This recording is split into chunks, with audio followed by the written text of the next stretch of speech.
What's up, everybody? Welcome to the Ebb and Flow podcast. It's me, ex-NFLer turned yogi, Eben Britton. It's excellent to be with you guys on this magnificent day we have before us. Today's episode of the Ebb and Flow podcast is brought to you by my brothers and sisters over at Bioptimizers. I tell you guys what, there is no better magnesium product on the market than their magnesium breakthrough. I started taking magnesium during my NFL career at the suggestion of our nutritionist, Anita Null, on the Jaguars. You can actually listen to an episode of the Ebb and Flow podcast with Anita. I love her. She was a very strong influence in my nutritional know-how and understanding. So I owe her a great debt of gratitude. But she suggested long ago that I start taking magnesium. To help with cramping. It's a great aid for hydration. I was a heavy sweater. Had many instances of full body cramps. Was hospitalized in college twice for full body cramps. Needed IVs at least once a week during training camp. My NFL career, usually. So cramping was always a huge issue. Magnesium was a profound remedy for that issue. And so when I started taking it, I also realized how good my sleep improved, how much my sleep improved when I started taking it. Started waking up feeling refreshed, rejuvenated, ready to go, excited about the day. My mind felt clear. My body felt rested. And that was a profound realization. So fast forward 10, 11 years now, I come to meet the people at Bioptimizers. I start to get familiar with their products. And I tell you what, their product, Magnesium Breakthrough, there's nothing like it. There's no other magnesium supplement on the market that combines 7 various forms of magnesium, which is important. So this is really a holistic blend of various types of magnesium. So it's hitting your body and your cells from different angles and giving you a more profound, more complex dose of that magnesium molecule. Very important. So it's fantastic for stress. It's fantastic for sleep. It's great as a muscle relaxant. You know, you don't realize this, but every time you take an Epsom salt bath, those salts are filled with magnesium. They're very rich in magnesium. So you're soaking your body in magnesium. And that's why you feel so relaxed. You're getting it through the skin membrane. So when you take it orally, as a pill, as a powder, whatever it is, in the case of Magnesium Breakthrough, as a pill, you're getting all of those benefits just soaking into every cell in your being. It's one of the most important molecules, minerals, for your total health. It's responsible for over 200, or involved in over 200 processes in the human body. And it's just excellent stuff. I live by it. I take it all the time. Over 80% of the world's population, or at least the American population, is deficient in magnesium. Why do you think we have so much stress, so much fear response, so much poor sleep? Lack of magnesium is one of the issues, and it could be a remedy to that. So I highly recommend it.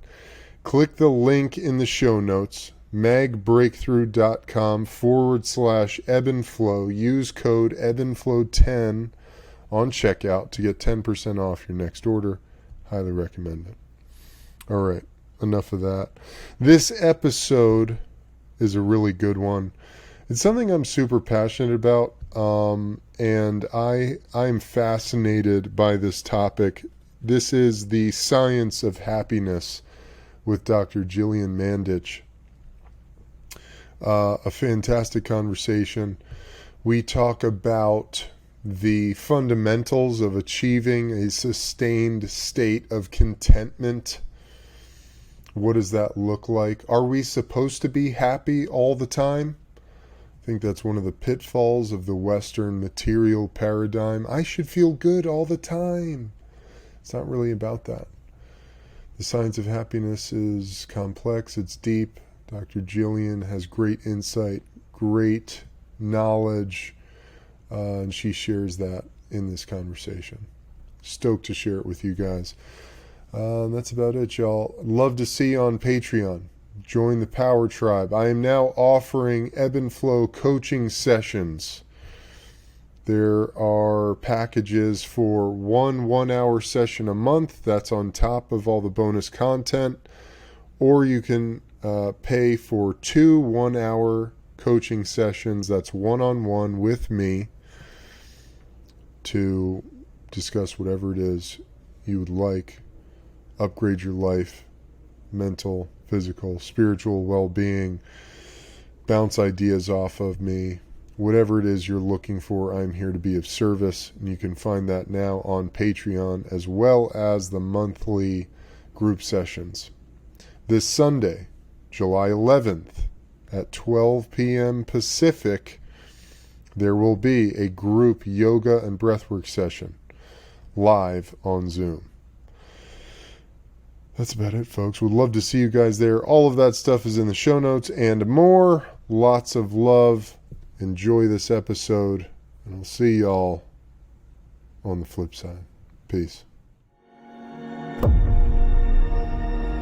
You have unlocked the eternal link to internal source, the key of imagination, your admission, access to the enlightened dimension.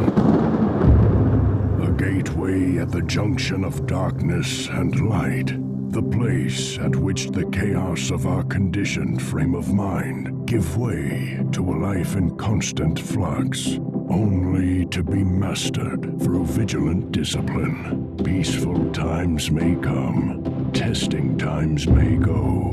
This is the Ebb and Flow.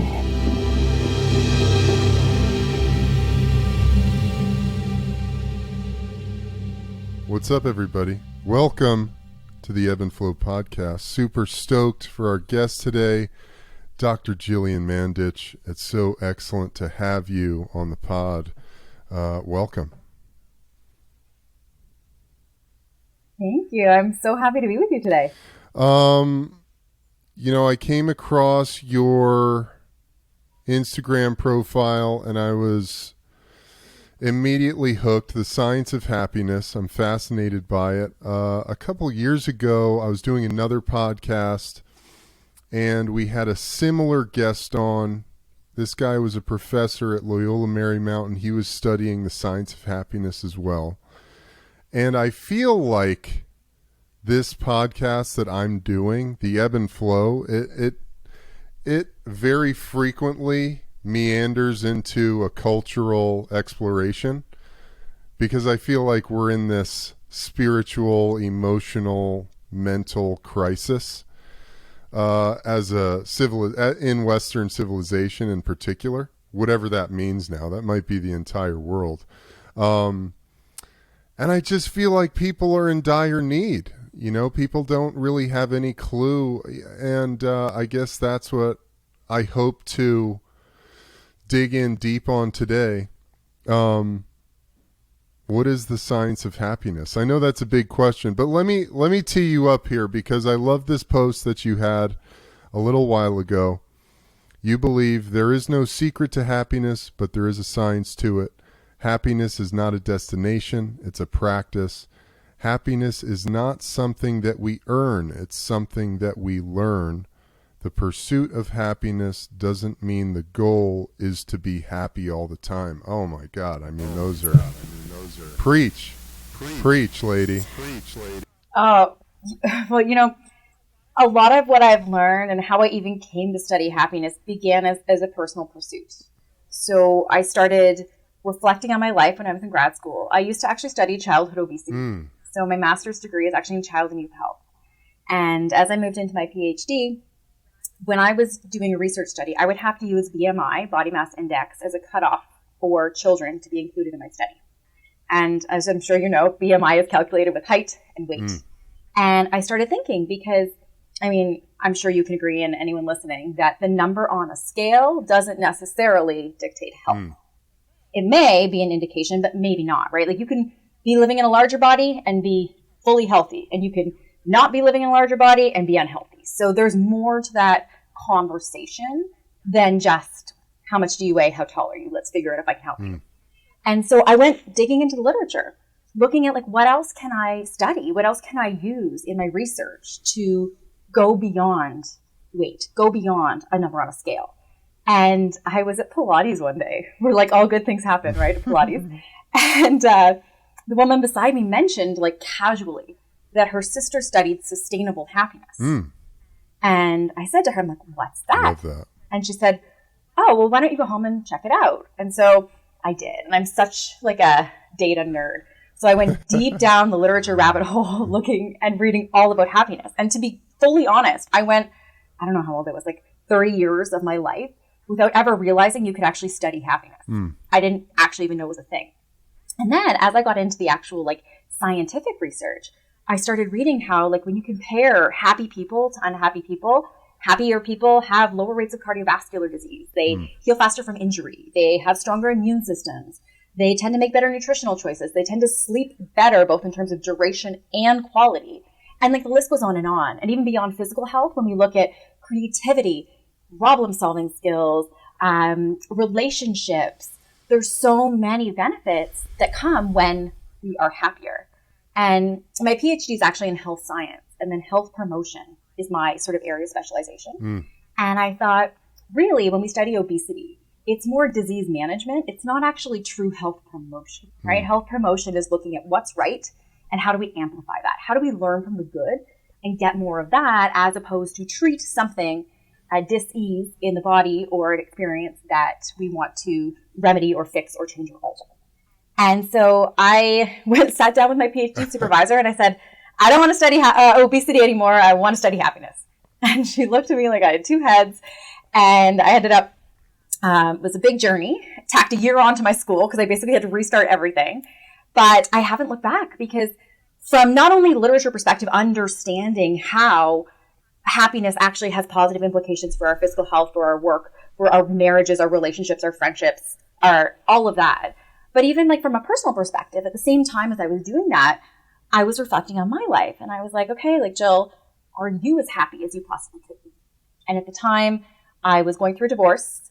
I was sort of reflecting on my life. I've done like 4 yoga teacher trainings over the years. I think I was in like number 3 at that point. So I was like deep into it. And I've been meditating all the time. And I was just like, okay, I'm having this like existential crisis. And I thought, no, I'm not. And so the next question becomes, okay, well, how do you do something about that? And I thought, well, I'm a researcher. My skills and my ability is in how to ask questions, how to collect data, how to learn, how to study what's going on. And so for me, from both a professional perspective and a personal perspective, to start looking at happiness and to even know, like, it's a very new field in and of itself. Like, I've got to tell you, so many times when I tell somebody I'm a happiness researcher, they kind of like tilt their head. And if I could like draw a thought bubble, I would know it was saying something like, is that a real job? Like, sometimes they'll actually ask me that out loud, but if not, I know they're thinking it. And it's funny, because if I told you I was an obesity researcher or a nutrition researcher or a cancer researcher, nobody would ask what that is or if you have an actual job. But because happiness is so universal, right? We're all chasing it, whether it's on a conscious or a subconscious level, most, if not all of the time. And yet, we're not taught how to be happy. Up until about the 1980s, there wasn't any peer-reviewed scientific research on the topic.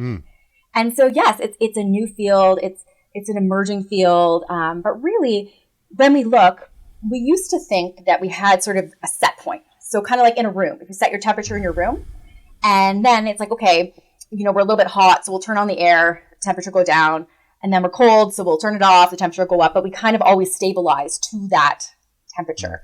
People used to think that's how happiness worked. So something good would happen, and you get a boost and you'd be happier, and then as time goes by, you go back to your baseline, and then something challenging would happen, and then it would down. but eventually you go back up. And what we know now is that, yes, there's a genetic element to happiness, absolutely. There's also an environmental element, which I think we can all appreciate in this past year and whatever it's been in this pandemic. And then there's a third piece. And that third piece is significant and meaningful. And that third piece is the part that we have control over. It's our thoughts, our actions, and our behaviors. And what we do know now from the research is that when we focus on that piece of our happiness, not only can we temporarily boost our happiness, but we can actually sustain it at higher levels. So happiness is not just a question of you're born, a happy person or like an Eeyore type person.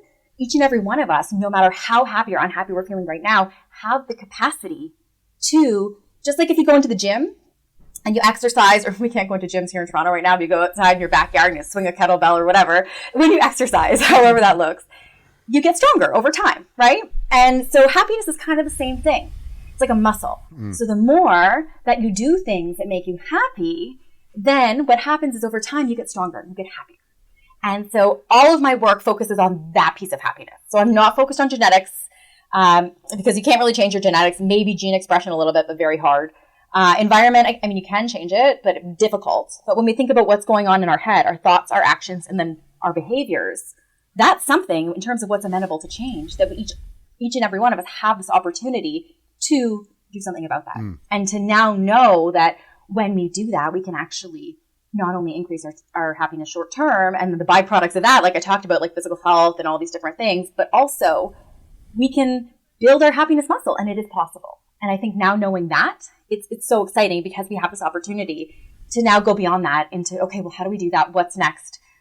A lot of introspection, a lot of that. And I just think I have the best job in the world. I love that. I love that. And it comes through with your energy and your passion for it. And I'm totally fascinated by this. So bringing it down to the molecular level, what are the chemicals responsible for happiness, or what chemicals are present when someone is experiencing a state of happiness? So, as you'll notice a pattern when I answer your questions, there's a wide range of things. But top level, when we look at what's going on, things like serotonin, dopamine, right? When we post a picture on Instagram, we get a like. Yeah. Feels good. We get that boost. We get a dopamine hit, right? It's a reward-related hormone. Serotonin, we look at how that regulates mood. That's more about taking us out of bad moods than it is, but we can still work with that. But what's really interesting about happiness is that it's universal in terms of we didn't have to start this podcast and define what it means. And yet, if I asked you to define happiness, or if you're listening right now, I asked you to define happiness, or asked myself or anyone else, we would probably each come up with a different definition.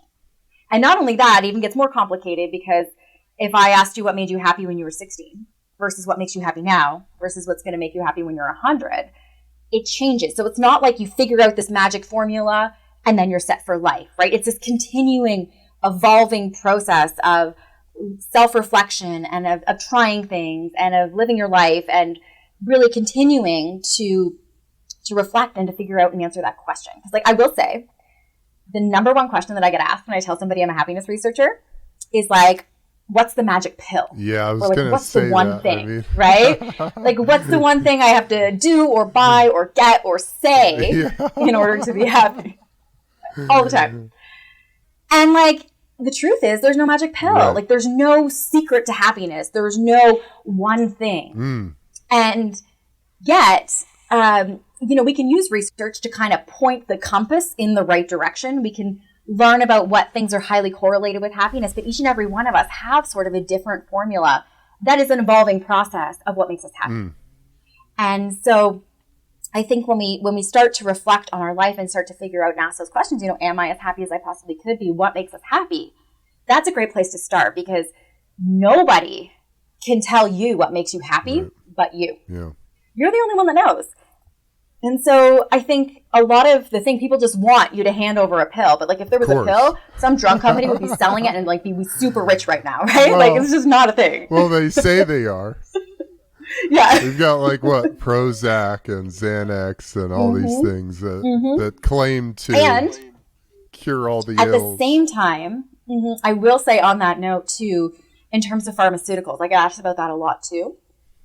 And there's a lot of skills. Like if you think about happiness like a muscle, something that you have to work at and practice on a regular basis, right? It's kind of like, this is how I think about happiness. Like you would never go to the gym or have a workout and have like the best workout of your life and then text me after and be like, hey Jill, I just had the best workout of my life. I've reached fitness. I'm good. Right. Right.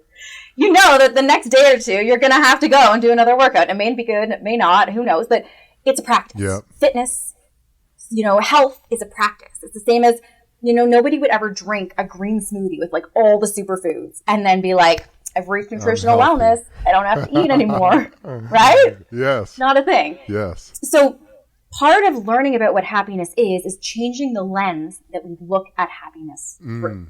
So instead of seeing happiness as a destination, as something that we will arrive at one day if X, Y, or Z, and we understand that happiness is a practice. Happiness is something that we have to work at. It's something we have to do on a regular basis. If we want to live a happy life, we have to do things regularly that make us happy. And so when we start to see happiness through that lens, it starts to shift the conversation. Because now, instead of being like some mirage in the future that, because that's not how it works, we start to recognize, okay, well, how can I do things today to make me happy? And then just to quickly circle back to the pharmaceutical thought is part of that, we learn and we have some science that can actually help us point us in the right needle. But I think about it like this. If you have to build a house, you need all the things to build a house, right? You need doors, you need windows, you need bricks, you need all the things. And if you don't have any bricks, no matter how many affirmations you do, no matter how much gratitude you practice, you can't build a house without bricks or without windows. And so there's a time and a place for pharmaceuticals to be able to put all the tools in place. Like if your body is not producing dopamine or the precursor to serotonin or something like that, there is a time and a place. And at the same time, and that's a conversation, if you're unsure to have with your doctor, at the same time, where my work focuses is on a different piece of happiness, and that's our thoughts, our actions, and our behaviors. And so regardless of any of that stuff, to know that each and every one of us have the capacity to do things to strengthen our own happiness muscle, I find that very empowering, because what that does is it takes happiness from someday, somehow, if X, Y, and Z, and empowers us to realize that we are the co-creators of that, and it's available to us right now. Yeah. I mean, it's so good. Jill, you're killing this. And first of all, I'm curious, what is the actual, how prevalent is that someone literally doesn't produce dopamine? That's a hard question to answer, because a lot of people don't ever go and get help. So the people that we see are not necessarily representative of that. And at the same time, I think a lot of people are having maybe a low level of depression, but at the same time, the question that often comes to my mind is, are you moving your body on a regular basis? Yes. We know how powerful movement is. Even like research shows that 10 minutes of walking, can have mood boosting effects that last beyond when you finish your walk. Are you sleeping or attempting to get good sleep? Like the basics, nutrition, right? Like what are you eating? How much are you drinking? Are you smoking? What drugs are you doing? Who are the people that you're surrounding? What does your environment look like? So it's also muddy in that conversation, because a lot of people can't rule out a lot of those things too. And oftentimes, and we see this in research, that pharmacological interventions can be beneficial. And also for a lot of people, so can basic movement. And so it's muddy, right? Yeah. And the reason I bring that up is, I come from a family that has been deeply affected by the disease of alcoholism. There's a lot of mental health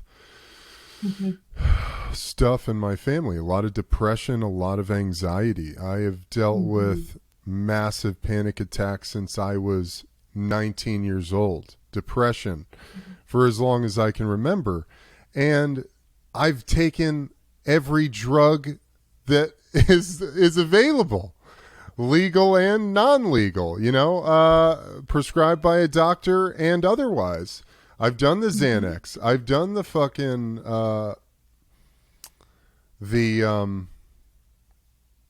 what's the other one? Klonopin, the fucking Ativan, all of those things. And honestly, not one of those pills, in my experience, did anything to put me in a better state than they found me. In fact, I went into a deeper hole because of those medications. And my remedy has always been movement. What am I eating? If I have a weekend where I eat too many carbs, I guarantee you I wake up on Monday and I'm in a cloud of darkness. It's without fail, and that's part of my genetics, I suppose. That's my genetic makeup. So my food is like, it has to be super clean. I have to exercise every day. I know these things about myself. I have to meditate. I have to sweat. I have to, get out in the sunlight. And my life has become my practice in that way, because otherwise it's like the resistance, the resistance is it's like gravity, it's like, there's this energetic pull down that I'm always working. I won't say working against, because it is difficult. It's difficult and it is a challenge. You have to be active and you have to be engaged in your own health and well-being and your own happiness, Yeah. So I just got like crazy truth bumps when you said your life is your practice. Yeah. That's really good. Yeah. Yeah, right? Because absolutely, that perspective changes things, but it also gives you some responsibility. So now you're not a passive consumer of life, yes. right? You are taking some responsibility and recognizing that we all have, or each and every one of us within our own life have that to play. But that idea of practice is so powerful. Yes. Do you want to know a fun fact? I'd love to. And I'm Canadian, so this is an American thing. So you'll like okay. The Declaration of Independence, right? Yes. When it was written, everybody in America had the inalienable rights to life, liberty, and the pursuit of happiness. Yes. Right? Beautiful. So back when it was Thomas Jefferson, right? I think he was one of the guys. Yeah. The group wrote the Declaration of Independence. The word practice doesn't mean what it means today. The word pursuit, the pursuit of happiness. It didn't mean, like, nowadays pursuit means like to like go out and actively like seek or chase or get, right? To pursue something or someone. Yes. Back then, the word pursuit meant practice. I love that. So the right to life, liberty, and the practice of happiness, because that's what it is. We don't ever get to happiness and we're done. It's a practice. Yes. And when we can shift the lens, like, I would never go into a yoga studio, get on my mat, and at the end be like, okay, okay, I was so good in class today. Maybe I was. And then the next day, maybe I sat for 8 hours at my computer and my hamstrings were tight and my hip flexors were tight and I'm in a forward fold and it's just not feeling right. I don't judge myself and I'm like, Jillian, you're a bad yogi because you couldn't touch your toes today. Right? We don't do that. It's a practice. We understand that. And so when we can think about happiness in that same way, it takes away some judgment and it allows it to just be instead of trying to encapsulate it or arrive at it or make it this thing that like we can catch, Yeah. Yeah. I love what you're saying. So the other thing I was going to say earlier, or that, you continue to just illustrate these truths, but this is a very Eastern way of viewing life. So how the fuck did the Western mind, how did we become so, like, we're so trapped I guess we're trapped in this material game, which has lent itself to the happiness is found in the things, or happiness is found in the moments. And then when I get there, I'm going to be happy. When I buy that house, I'm going to be happy. When I get that job, I'm going to be happy. And it's like, what about now? What about right now? You know, how did we get into that? And how do we begin to unravel that?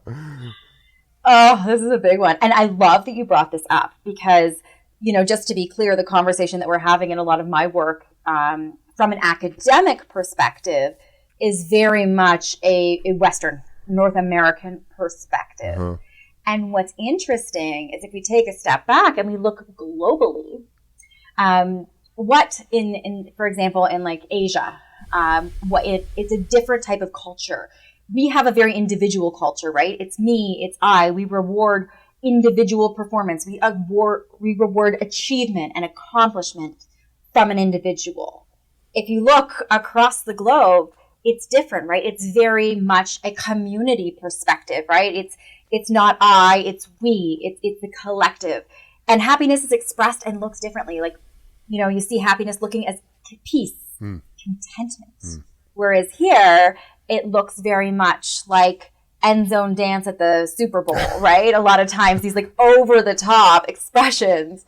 And we think that that's what happiness is. And it's messy here. And there's a lot of causes. You look at like marketing and what we're told happiness is supposed to be. And part of that becomes even more complicated because, you know, even though we all want to be happy, I mean, I never learned how to be happy in school. I just learned math and science and geography and history. Yeah. And so I wasn't taught. So if we're not taught, and I mean, back then we probably didn't even know to teach that. If we're not taught and then just sort of passively, we see marketing, we see movies, we see TV, and we think that that's happiness, then it starts to mud things in our mind. And so there's that piece. And that, like I said, there's that cultural dimension of it as well, where, you know, across the world, we see different cultures, different countries, different people defining happiness differently, expressing happiness differently, figuring out things that make them happy that are more individualized, focused, right? Me in North America, it makes me happy when I versus, you know, going across the pond and it's, you know, when we do this, or it's a community or a collective, or when I'm helping someone or that kind of thing. So, you know, it very much, a lot of what us in North America think about happiness comes from that perspective. And I think that if that's where we stop the conversation, then we are missing so much of that conversation. Yeah. Yeah. That's very interesting. About the I versus we. I in illness. There's an I in illness and a we in wellness. Yeah, you got it. So, there's so much good stuff here. I'm just sort of settling into what question I want to ask next.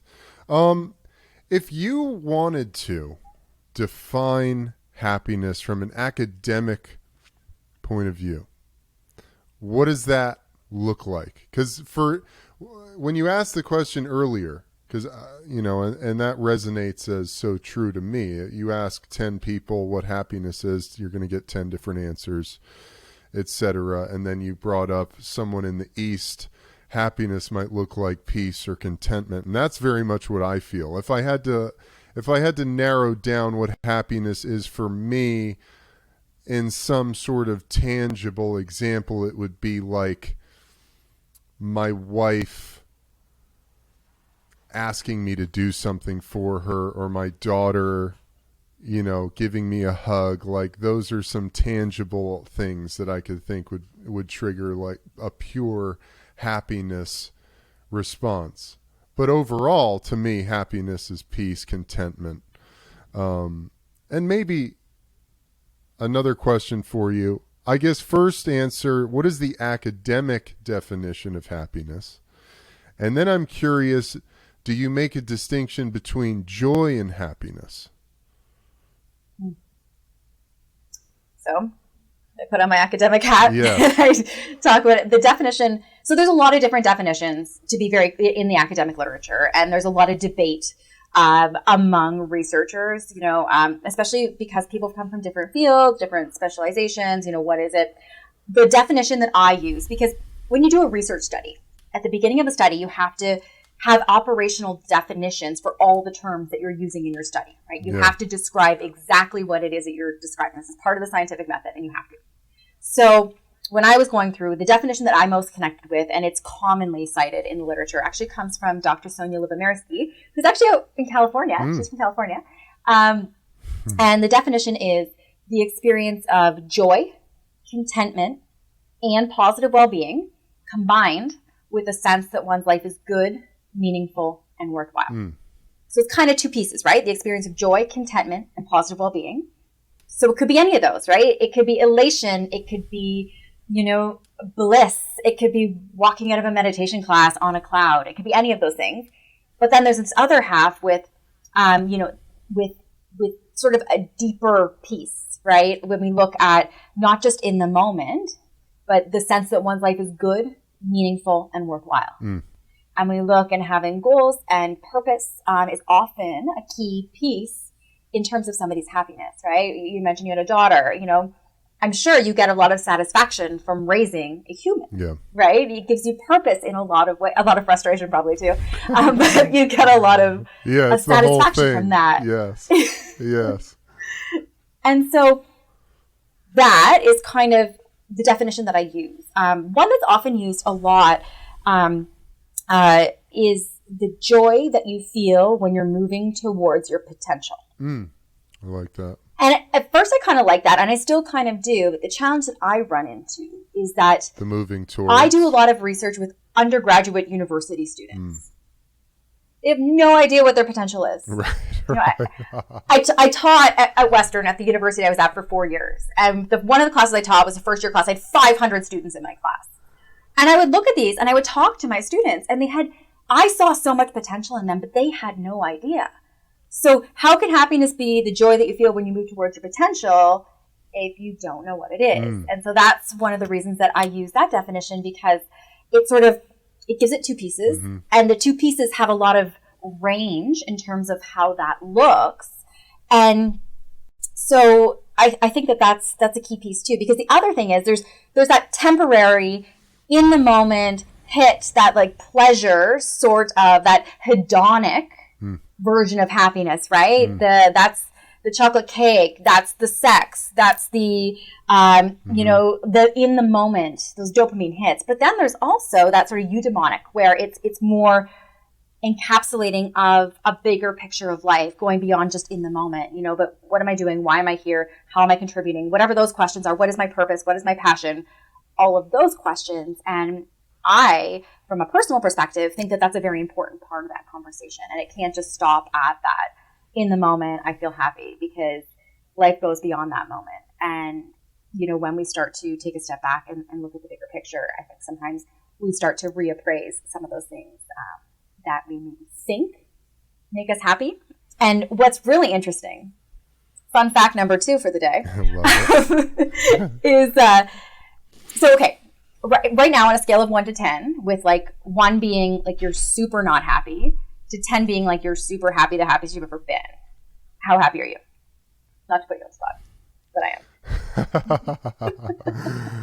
No judgment, just noticing. I mean, I'm 7.5, 8. Okay, cool.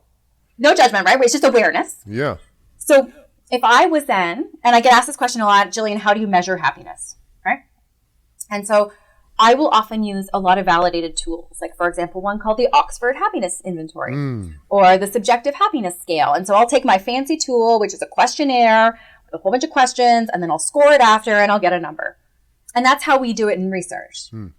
And so the number, if I was to administer one of those questionnaires to you right now and to score you, chances are the number that I got would be pretty close to what you just told me.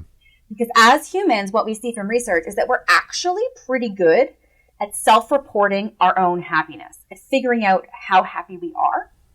But what we also know from research is that we are not good at figuring out what it is that makes us happy. So we can figure out how happy we are, but we often think it's like the big shiny moments, right? It's the graduations, it's the birthday parties, it's the new house, it's the new car, it's the marriage, it's the divorce, whatever, those big moments. But what we know from research is that we think those things make us happy, but what actually adds up to a happy life is the sum of small joys throughout the day. Yes. It's a burst in the morning, a little boost here, a little boost there, that cumulatively adds up to a much happier life. And so along those lines, sort of the extrapolation of that thought, and this was actually something I was really surprised to learn, because when I first started studying happiness, we chatted about this earlier, from a personal perspective, I wanted to figure out how to be happy all the time. I was like, I don't like feeling anxious. I don't like feeling depressed. I don't like feeling stressed. So I'm a researcher. I want to figure out how to get rid of all those challenging emotions. And I just want to be happy all the time. So let's figure that out. And what I quickly learned is that the goal in life is not to be happy all the time. And, I'm a happiness researcher, and I'm not happy all the time. And I don't wish to be happy all the time. And I don't wish for you to be happy all the time. And for you listening, I don't wish for that, because in terms of healthy psychological functioning, we actually need the full palette of human emotions in terms of healthy psychological functioning. And so when we can start to understand that, and there's actually research, they call it like the dark side of happiness. And so those people that sort of put their blinders on and they say, I want to be happy all the time. That's their goal. Those people are actually less happy than other people. Yeah. And it's like, well, why is that? But it's because it's impossible to be happy all the time. So if you're setting that as your metric, as your ruler, you're never going to get there, because it's impossible. And so now every day you're falling short of your goal. Yes. And so you may actually be harder on yourself. Yes. So part of this is taking the pressure off of ourselves if we're not feeling happy. And it's really becomes then a matter of feeling whatever we're feeling it fully, not bottling it up, not muting it through, distracting ourselves with whatever it is, sex, drugs, or rock and roll, whatever we want to distract ourselves with. It's about feeling it fully. And then as we sort of start to grow our happiness muscle, right? Like I talked about, we practice things, we create those small bursts of joy over time. Our muscle gets stronger. And so what happens is our highs get higher and our lows get higher. So it's not a question of eliminating the lows. It's just that over time, as we get stronger, they get higher too. And we don't marinate in those challenging emotions for weeks or months or years. But sometimes some of those more challenging emotions, and I deliberately use that word to describe it, I don't say negative or positive. Because I don't think that emotions are necessarily negative or positive, right? Stress can be a good thing. Anxiety can be a good thing if you're doing something out of alignment or out of integrity, right? So it's not inherently that feelings are good or bad, but some of them are more challenging. But part of life is doing hard things. And a lot of growth comes from going through hard things. And not that we would necessarily choose them all the time, but it's part of being a human. So then the question becomes, okay, well, how do I equip myself in the best possible way? How do I take care of my body and my mind so that I can build my happiness muscle and I can move through whatever life throws at me in a resilient way, in a way where we're learning and we're developing more self-awareness and self-confidence and resiliency and capacity to be able to feel all of those challenging things and to be able to go through them instead of bottling them up or pushing them away. Oh, God. You're speaking my language, right? Jill. You're speaking my fucking language here. Oh, it's awesome. It's so good. It's so rich. This is the epitome of what I'm always talking about. But here's the thing. This is why the work that you do is so important, because people don't have these conversations. I spend the majority of my day talking about this, and it's brand new information for most people, either because they've never heard it or they've never even actually stopped to think about it. And that is step one, right? Awareness is the first step. You can't change a behavior. You can't change what you don't know. And so I think a lot of where I see these conversations going, or we're talking right now, it's about opening our perspective, normalizing a lot of those conversations, and rethinking or relearning a lot of what has been imprinted in us, a lot of it culturally, from our life experiences and sort of rewriting that script and becoming, instead of being passive consumers of life, becoming an active participant in co-creating our life. That's so important, isn't it? Getting out of the victim state and taking accountability for your life. That's been a big one for me.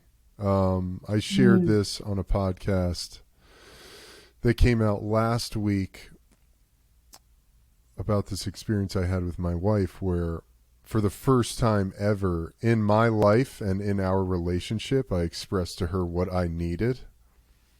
And it was fucking like I wanted to throw up. And and it was a really heavy conversation we were having. I was really angry at her, and I wanted to be angry at her. Like, I wanted to hold on to, I'm right, you're wrong, I'm fucking angry at you, it's your fault. And then all of a sudden, like, I wanted to run out of the room. I wanted to fucking go anywhere else. And all of a sudden, I just started saying what I needed. And it was amazing for me learning this about myself, how difficult it was for me to express what I needed to my wife, to the person I'm most intimate with, or supposed to be the most intimate with in all my relationships of my life. And here I am for the first time ever expressing to her what I need. And I expressed it to her. She burst into tears. I'm in tears. We hugged, like the anger rushed away. And I realized through that experience that, I was living in this victim state.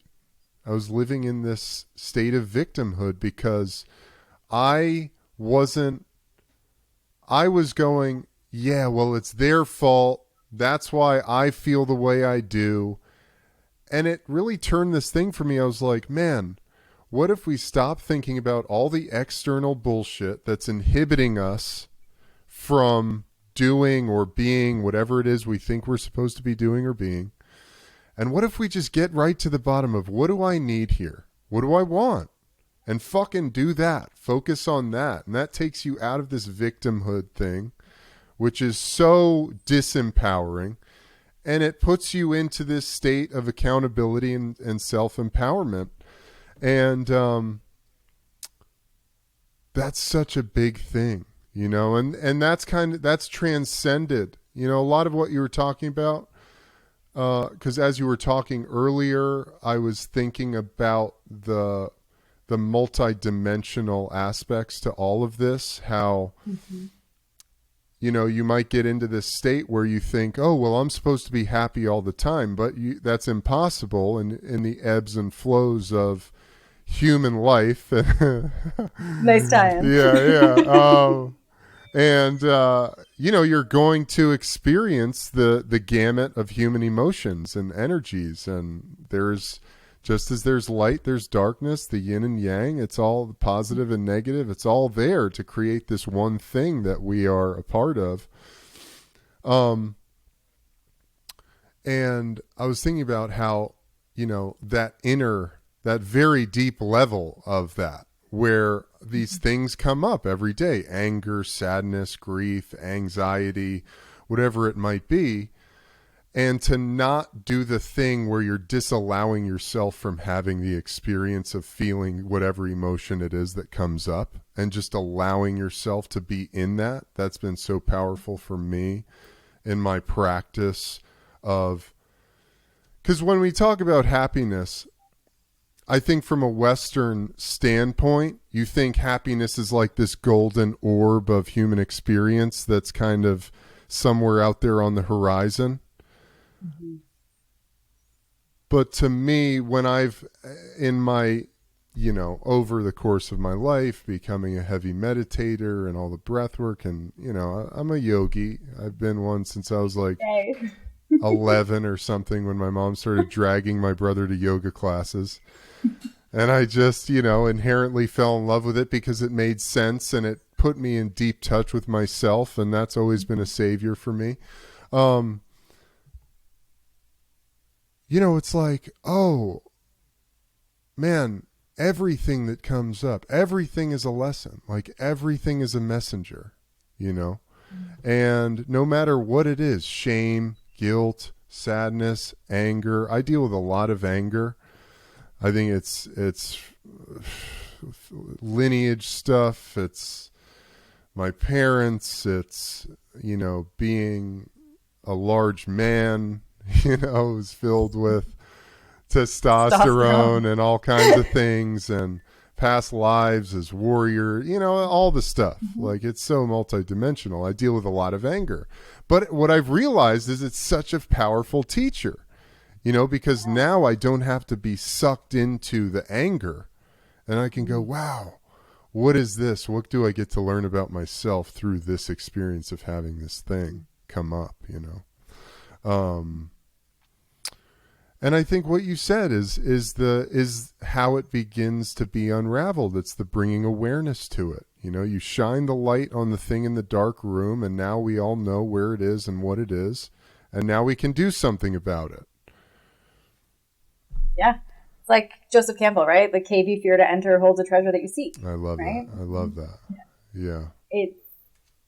And I love what you were just sharing, because we don't have these conversations day to day, and you're modeling what you're going through.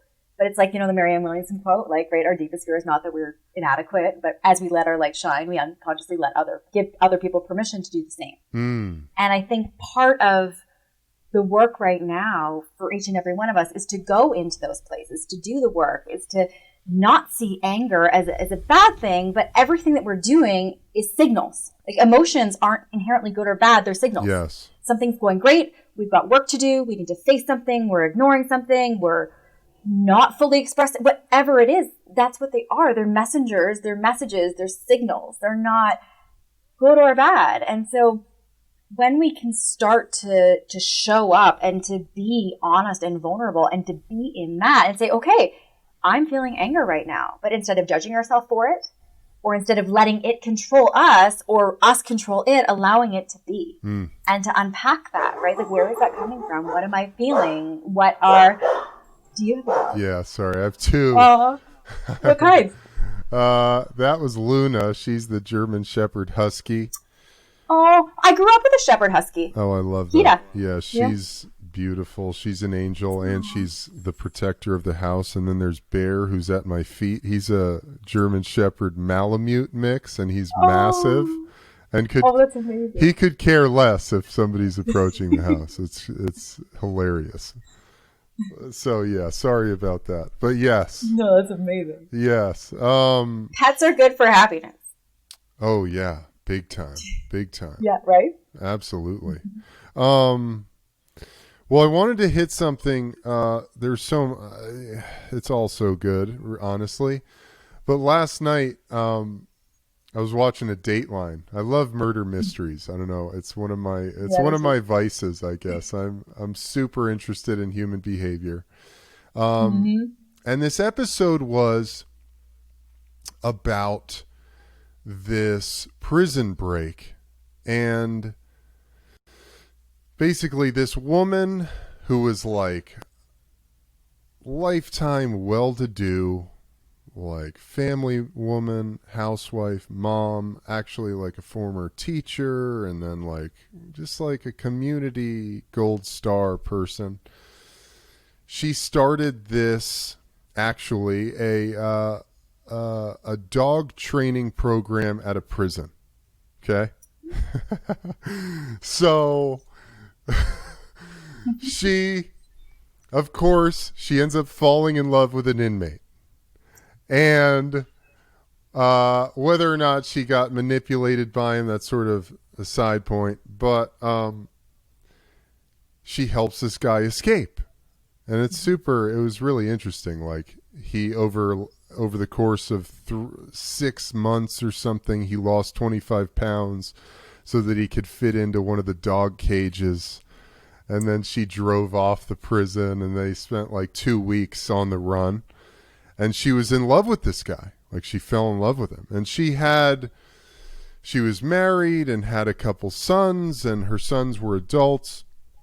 She had beaten thyroid cancer, and her marriage was sort of falling apart at the time of her deciding to do this thing. And they had her on to interview her.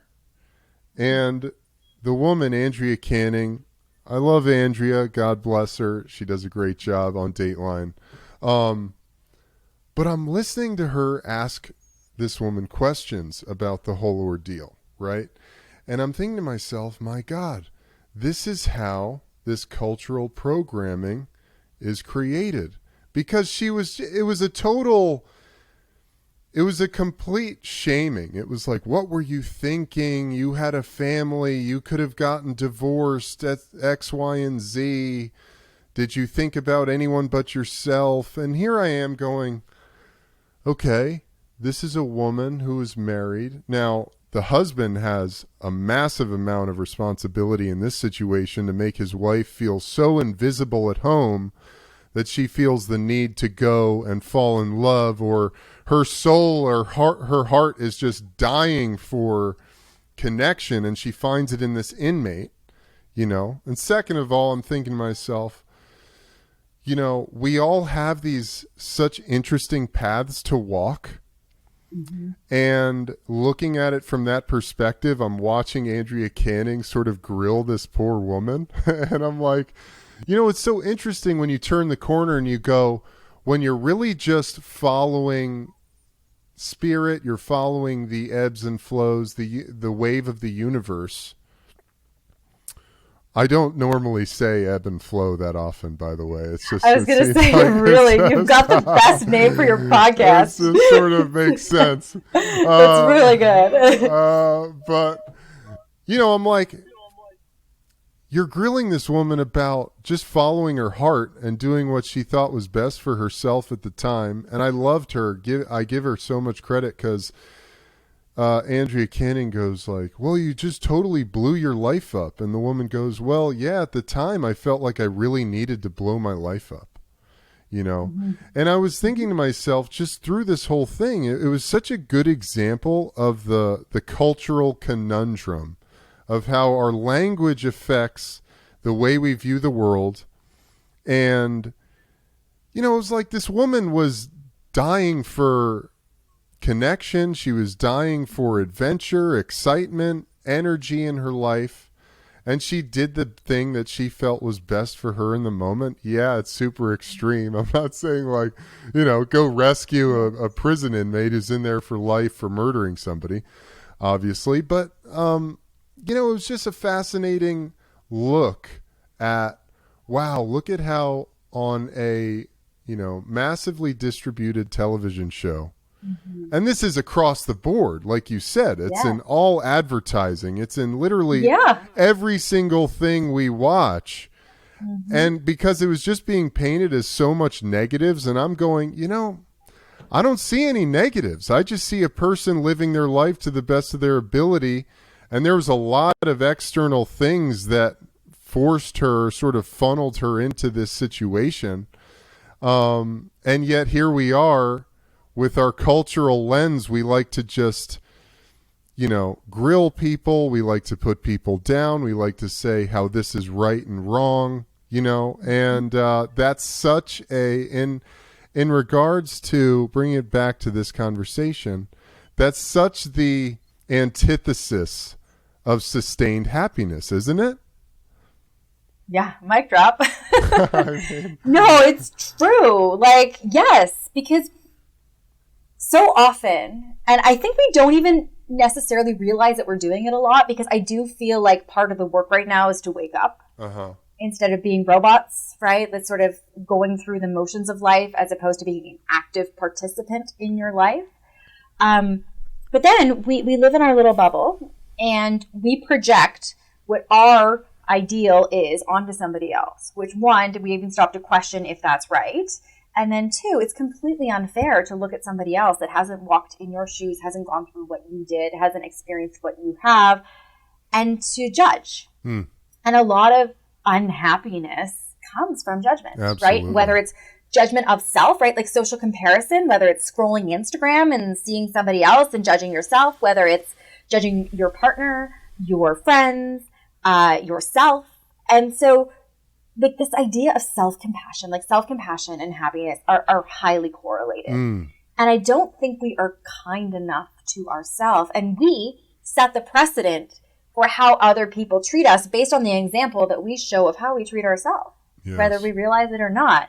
And, you know, I often think, and I'll talk about this a lot, is like if we took like a mic and stuck it in our head and people heard the self-talk that we were saying and like out, we would never speak those words to anybody else, right? But we're so hard on ourselves, so many of us. And a lot of what happens in life happens when on a subconscious way, you know, like I got married when I was 25. I was young. I was such a baby. And then as life goes, I start, you know, really doing a lot of personal development, self-development, attending yoga. I started getting into my body. And then I realized I'm not where I want to be. So what do? Do you continue on that course with the, you know, I had the perfect thing, like white picket fence, perfect, like everything, or do you do what makes you happy? And it takes courage to have those conversations with yourself, with other people. There are repercussions and consequences, which may not be easy, but life isn't easy. So it's really asking those questions, like what makes us happy, but being honest with ourselves. I think part of the challenge too is that so often we are not honest with ourselves. And sometimes it's even not like we may think we are when we create the story around that. But when we start to unpack, like you talked about meditating earlier, right? I think that when you get quiet, that is one of the most powerful ways to really start to tap in and to tune in, because when there's so much noise, we can't hear. Yeah. And we don't know. And we don't spend that time with ourselves. And so a lot when we look at things that are highly correlated with happiness, kindness, self-compassion, self-respect, self-esteem, self-worth, these are all parts of the equation too that are up to us. And yet when we think about happiness, we think, you know, X amount of dollars in the bank, X car, X house, X, you know, size, whatever. And that's not it. But we really have sort of lost in a lot of ways the compass that we're using to navigate where we want to go. And so I think a lot of the work, to your point around that, is one, removing the judgment, tuning in, and having that trust to let things unfold for you. And even if it's scary and hard, that doesn't mean bad, right? Yep. Scary and hard and difficult and challenging, blowing up your life so that you can create something else that you may actually want or may be more right for you, you know, in the moment may be very difficult and people may judge you for it, but that's their stuff. That's not yours. Right. So just to clarify, does sustained happiness have anything to do with doing what another person tells you to do? Or what the culture tells you to do? So there's sometimes an incongruency, right? Because what culture dictates versus what we may actually feel may not line up, right? Especially when we look at in North America, our culture, right? What does it tell us? We need to be hot and we need to be like, you know, perfect in every way and we need to do all these things. But really, when we unpack that, that may not be how we feel. And so I think that a lot of work in happiness is unlearning what we didn't realize we had taken on. And starting to unpack that and to do the work. Like you said earlier about, you know, you told your wife what you needed.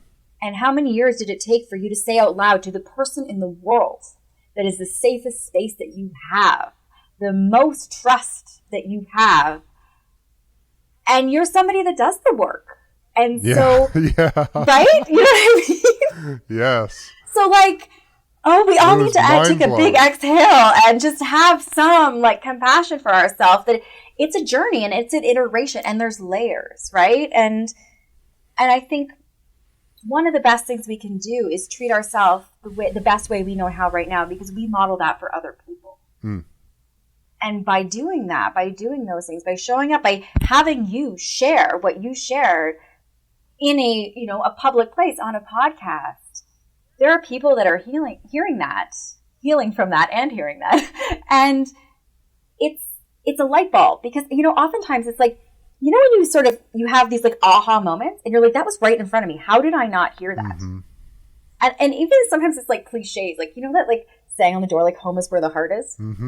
I always was like, oh my God, that's like so cute for a country house. And then as I started going through, one day I was having like an energy treatment, and they said that. And I was feeling very ungrounded. Uh-huh. And then I thought, wait a second. I'm home when I'm in my heart. Yes. Home is where the heart is. Like, that's a thing, but it didn't land. And so sometimes we have to get to where we have to go through the journey to hear the things, because we may hear the message, but if we're not ready to receive it at that point, that's part of the process too. And that's part of the journey. And that's part of the challenge and the agony and the ecstasy of life is like going through all of that, but showing up for it and doing the work and not hiding from it, you know? Yeah, totally. It's so funny you say that, because I had an epiphany about that same saying literally like, no way. Yeah, like 3 weeks ago. Home is where the heart is. I was like, oh fuck, that's about, like you said, when you're in your heart, you're home. What the fuck? There was this, not just a bumper sticker. Yeah, oh my God, this movie, it's so weird, from my childhood, or semi, you know, my earlier, I don't know, what the fuck am I talking about? But League of Extraordinary Gentlemen, there's this character, I think he's like Dr. Jekyll and Mr. Hyde, and when he turns into the monster version of himself, he's gigantic and scary, but he also speaks with this like British accent, and he would say, home is where the heart is, that is what they say. And that always stuck with me. And then literally like 3 weeks ago, I swear, I don't even know what I was doing, and all of a sudden it came into me, home is where the heart is. And I was like, oh shit, I've always been thinking it the other way around. Yeah, you know, me too. Yeah. That's so funny you say that. But then it lands, and truth is truth, regardless of the messenger. Yeah. Right? Yeah. Absolutely. Truth is truth. Absolutely. That's what I talk about a lot. You know, it's like, because in this day and age, there's so much bullshit flying through the airwaves, you know, and really at the end of the day, the only thing we can count on is this inner truth, this thing that's coming out from inside of us that we can't explain, that if you spend enough time tapping in, which I think has a lot to do with getting quiet, some sort of meditation practice, breathing, you can tune into it, you know, and it's, to me, that's God. You know, that's what God is. So you're the founder of, I want to say it right, the founder of International Happiness Institute of Health Science Research. What do you guys do there?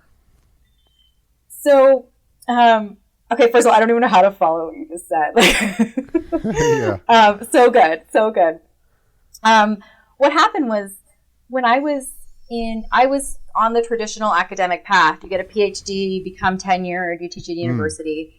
I taught at a university for 4 years, and it wasn't right for me. And so I started doing a lot of media. I'm on TV a lot here in Canada talking about happiness. And then because of that, companies started approaching me and saying, hey, can you come help us? What can we learn? So my company, we do a lot of private consulting. So we'll go into different companies, do whether it's online education, doing research. But one of the things that I'm most passionate about is research. I realize this. I love to teach. Teaching is one of my favorite things. And I realize that teaching doesn't necessarily mean it needs to be in the walls of a university classroom, right? Teaching can be through a television in somebody's living room while they're watching something on TV. Teaching can be talking on a podcast. So I satisfy that part of what's most important to me in so many ways. But research is another piece for me that I'm such a curious person. And if you ask any of my friends, they will tell you that I ask like an annoyingly large amount of questions. Like, I'm such a curious person. Like, I always want to ask things and know things and try to figure things out. And so part of the work in my company is we work either with different companies, or we actually did a big study last year. Listen to this.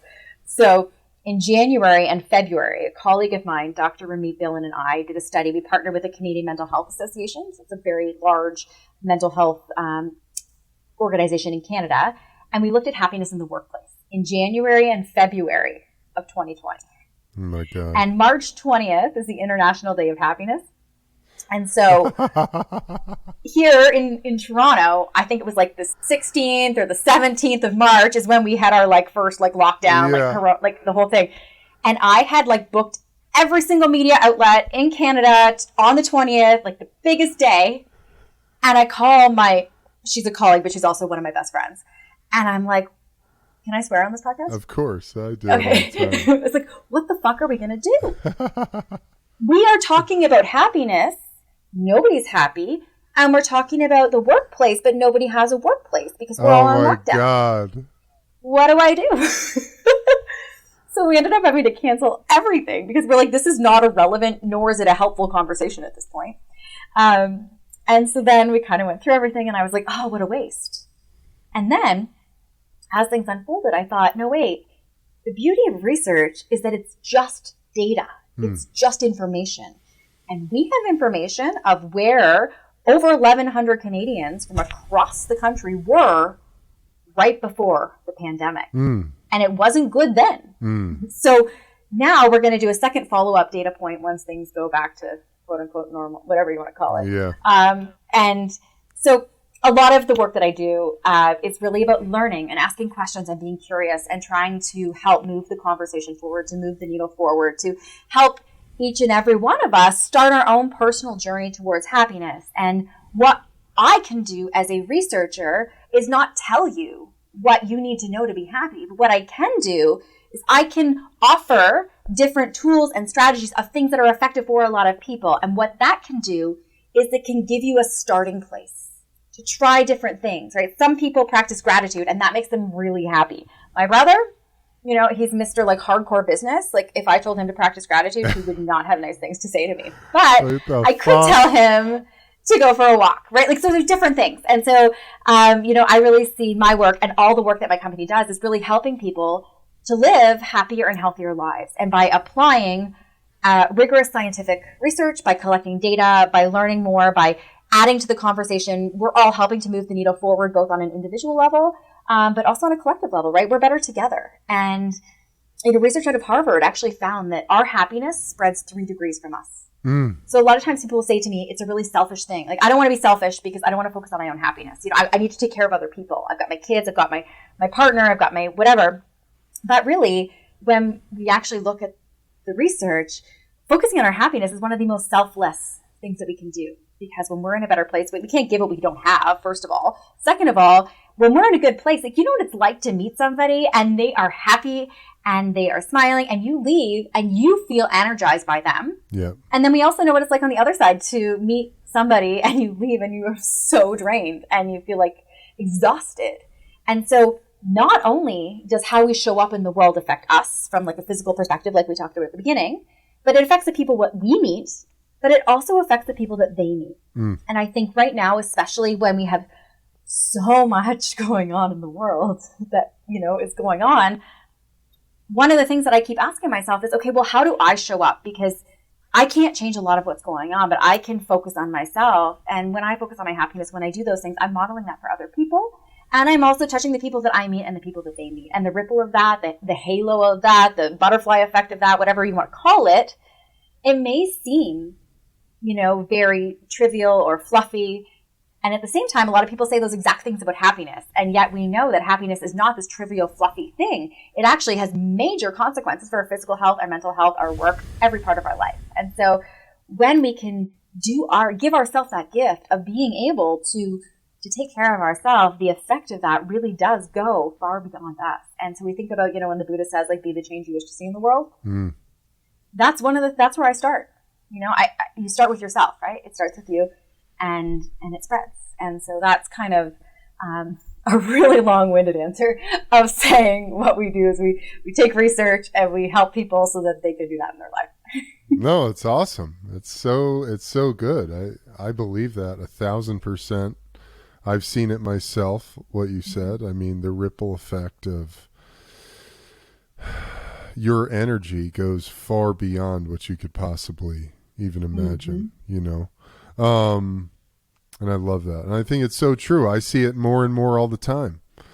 It's like, Eb, yeah, it looks like shit out there, but hey, I've still got a lot of inner work to do here. And the better I can make myself, the more empowered, the more light, the more functioning from a high vibration I can be, that's going to do wonders in the world. That's going to do the thing that you're hoping is going to happen. So I love that. I think it's awesome what you're doing. I'm so... Ditto. Right back at you. Thank you. I'm super grateful to have spent this time with you. Thank you. So I would love to have you on again to talk more about this. I feel like we could talk for a really long time. Yeah, I know. We could talk. We could just talk and talk. I'm sure. Why don't you let everybody know where they can find you and all of that good stuff? Sure. So my website is actually a really good hub. It has links to all the things, and it's just my name. So it's Gillian Mandich, and it's Jillian with a G. So GillianMandich.com.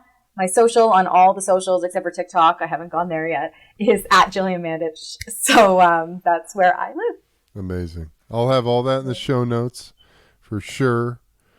Dr. Jill, thank you so much for your time, your energy, your wisdom, your insight. It's awesome. I think I got a lot out of it. I hope everybody got as much out of it as I did. All right, y'all.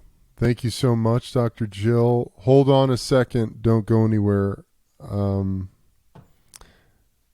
about it. All right, everybody. Thank you so much, as always, for listening and supporting me in this podcast. Till next time, I'll see you guys on the flip side. Peace.